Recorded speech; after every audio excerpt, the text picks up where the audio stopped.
اعوذ باللہ من الشیطان الرجیم بسم اللہ الرحمن الرحیم۔ پناہ لیتا ہوں میں اللہ کی شیطان مردود سے بچنے کے لیے۔ شروع کرتا ہوں میں اس اللہ کے نام سے جو رحمان اور رحیم ہے۔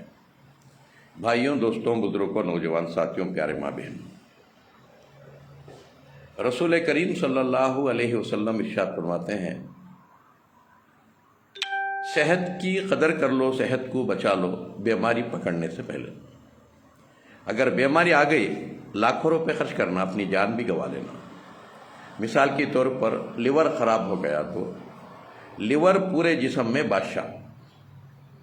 اگر لیور خراب ہو گیا تو لاکھ کروڑ روپے دیے تو بس ساری انسان مر جاتا۔ وہ لیور کی یہ بہترین دوا، اسے بھومی نلی بولتے ہیں۔ یہ بارش کے دنوں میں اکثر ہی اٹھتی ہے، جہاں بھی گھاس رہتا ہے وہاں گھاس میں اٹھ کرتی ہے۔ یہ تیز جھاڑا، اس سے بڑے نہیں اٹھتے ہیں۔ یہ بارش کے دنوں میں اس لے کو سکھا کو پاؤڈر بنا کے رکھ لینا، اور رکھلے کو خالی اس کا جوس بنا کو، شربت بنا کو پیتے رہے تو 8 دن 15 دن میں اس کا لیور اچھا ہوتا ہے۔ اتنی پیاری دوا ہے یہ۔ اور بارش کے دنوں میں ایسا کچا رس نکال کو پی لینا، ایک آدھا گلاس۔